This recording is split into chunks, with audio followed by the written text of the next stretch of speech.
Oh, you're there. I didn't notice you. Sorry, I was using these Galaxy beans. I didn't notice that you were there. But I guess if you are, let's talk about some news, shall we? Hey, what's up guys, it's Texmer talking to you here. And yes, that was my Galaxy Beans introduction because I'm using the Galaxy Buds Pro for, I think it's 2 days now, and I've been using him, I've been trying to review them, but I gotta tell you, I find them a quite weird type of AirPods or earpods. I think they are very, very cool if you like the Samsung ecosystem. I think they are very, very useful. I mean, I have them here, let me just get them. This is not about the video that we'll talk about today, but this is just a quick look. I will have a review next week, but spoiler alert, they're not that good. And when compared to AirPods Pro, I don't think they have any chance. But today's video is not about the AirPods Pro, neither the Samsung Galaxy Buds Pro, but about the M2 Mac Mini and the M1 Pro and M1 Max Mac Mini. Because yes, I do think that in Apple's March 8th event, there's going to be 2 Mac Minis. As you heard before, Apple filed 3 computers for this event. And it was a MacBook, the M2 MacBook Pro, that we are going to see in this event with the M2 chip, the same 13-inch design, and other quirks and features like the touch bar. But also, they filed 2 desktop computers. One, which is probably the M1 Pro and M1 Max Mac Mini, and the other one, we are very confused. We don't know if it is an M1 Pro and M1 Max iMac 27-inch or it's another computer. My opinion, I don't think Apple will launch an M1 Pro and M1 Max 27-inch desktop and then an iMac Pro. No, I don't think they will do it. They are very, very close to releasing the M1 Pro and M1 Max iMac Pro with the 27-inch mini LED display with 120Hz on WWDC. So it doesn't make that much sense to release now an iMac and then an iMac then and say, oh, well, this is the iMac 27-inch, it costs $2,000, and then the other, it's the iMac Pro. No, I don't think that will happen. They will release a cheaper options with the iMac Pro, but it will start at $2,000, and they will try to differentiate that. So the bigger sized computer will be the Pro model. But there's a lot of confusion, but I have a theory what this second desktop that Apple filed could be. And in my opinion, could be the M2 Mac Mini, because Apple will release the M2 chip on the MacBook Pro. And I do think they will keep the old design for the M2 Mac Mini. So it makes a lot of sense that they released the M2 Mac Mini together with the M2 MacBook Pro and save the M2 MacBook Air, which is a completely overhaul and a completely redesign to the design. They will save it for the end of the year. So yes, this is my theory for today's video. But before we do that, don't forget to leave a like and subscribe to my channel. Please, we are growing and I'm very happy with it. The M2 Mac Mini could be a very, very, very easy option for Apple to fill the gaps on this Apple March event. Because, as we know, this event right now, it's still very boring. Although releasing an iPad Air 5, the iPhone SE 5G, or even the M1 Pro and M1 Max Mac Mini, I think that releasing only 3 products and plus the M2 MacBook Pro, it kind of gets very, very boring. So, yes, as you know, we are expecting a redesign for the M1 Pro and M1 Max Mac Mini, but then for all of the other products, we are expecting just a spec bump. So it makes sense that Apple just wants to update all of the spec bumps this event. So they want to update the M2 MacBook Pro, which is simply a spec bump where they will put the M2 chip there and simply that's it. That's their spec bump, the M2 chip. They will keep the same design. They will keep the touch bar. They will keep the same display. They will keep every single feature that you can find now on the M1 MacBook Pro with 13-inch. They will keep it for the M2 MacBook Pro with a 13-inch screen. But yes, it will start at $12.99 or $12.50. I don't know how much this computer starts, but it's between $1,200 and $1,300. And it will have just a simple spec bump. It will feature the M2 chip. Then you have, of course, the iPad Air 5 and the iPhone 5G SE. Yes, this iPhone SE 5G and the iPad Air 5 will be a simple spec bump. The iPhone 5G SE will feature, of course, a A15 chip and the same design. That's the simple spec bump.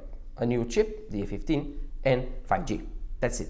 This is just a simple spec bump that Apple could release on a simple site refresh, but they want to do an event, so I think they will kick all of the products they want to do with just a spec bump on this event. It will be kind of boring, but they will simply do it on one event so that the next events can be very, very design refreshed, actually very interesting. So in my opinion, yes, the iPad Air 5, like I was telling you, just a spec bump, the same design. The iPhone SE 5G, just a spec bump, the same design.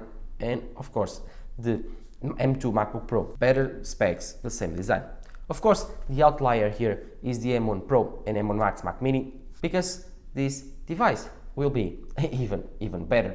It will feature a new redesign, which will be very, very cool. It will feature the M1 Pro and M1 Max chip. So this is the best device we can get on this event. Of course, it will be exciting to be unveiling a new design for the Mac Mini for the first time ever, but I do think there's still space to release another computer with the M2 chip, the same chip that it will be present on the M2 MacBook Air and the M2 MacBook Pro. So this chip will be very fast when compared to the M1, but it will be less faster than the M1 Pro and M1 Max. So yes, I think that's very important for Apple to release the M2 Mac Mini on this event, so it doesn't cannibalize the sales of the M2 MacBook Air later on the year, because that computer will be more expensive, although it will be redesigned. So Apple needs to tackle now the M2 Mac Mini, and it makes very much sense. So yes, that's my theory. That's the reason why I believe Apple will release the M2 Mac Mini. There's not a lot of talk about that, because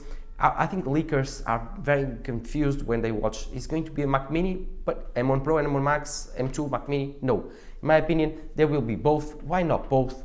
Well, Apple releasing an M1 Pro and M1 Max Mac Mini and maybe calling it the Mac Mini Pro, and then releasing the normal M2 Mac Mini with the same design, and they will probably keep the M1 Mac Mini at a very cheap price, like $600, and then you will have the M2 Mac Mini at $800, and then probably the other one at $1,200. So yes, I think that's very exciting to see that Apple is making the Mac Mini lineup very differentiated and very interesting. So yes, the M2 Mac Mini will be present on the Apple March event together with the M1 Pro and M1 Max Mac Mini. That's my opinion, that's my theory. This is not based on one leak, but in several leaks and thinking about a little bit, and I think that's what will be happening. But let me know in the comments down below. What's your opinion? Do you think we will be seeing an M2 Mac Mini or not? Do you think we will be seeing an M1 Pro Mac Mini and an M1 Max Mac Mini with a redesign or not? And let me know in the comments down below which are the products you are more excited for the Apple March event coming up on the 8th. So yes, only less than 2 weeks to go, so I'm very excited. I will cover that event, and you bet up that it will be a very cool event to watch and to cover, because it will be filled with very interesting products like the iPhone SE 5G. Okay, I don't need to say that anymore, because we are not recording right now. Yeah, the iPhone 5G SE sucks, mate. Why do we have to talk about it? It's very boring. Oh, we are still recording. And for the last story of today, I want to cover the iPhone 14. Yes, the iPhone 14. We haven't talked about that in a while, but the iPhone 14 could feature even better battery than my iPhone 13 Pro Max because of the new modems for the 5G.